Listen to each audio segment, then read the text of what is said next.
সেদিন আমি একজন লোককে দেখছি, তাকাইয়া দেখছি অনেকক্ষণ, ট্রাকের থেকে সিমেন্টের বস্তা নামাইতেছে। আমি লোকটার দিকে তাকাইয়াছিলাম, সারাটা শরীর ঘামে।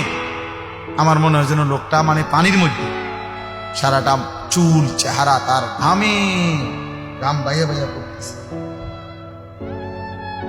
তাহলে এক বস্তা ট্রাকের থেকে প্রতি বস্তা সিমেন্ট নামাইয়া গোডাউনে থুইলে সর্বোচ্চ 60 টাকা, 8 টাকা বা 10 টাকা দেয়।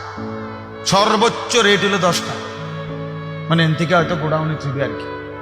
তাহলে 50 বস্তা সিমেন্ট যদি এই বেচারা নামায়, তাহলে প্রিয় যুবক ছেলে, 50 বার এই লোকটাকে, তোমার বাবাকে হতে পারে 50 বারই উনি কোমরটা বাঁকা।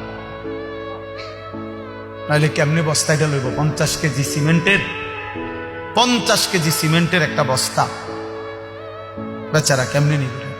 প্রতিবারই তাকে কোমর বাঁকা করতে হয়েছে।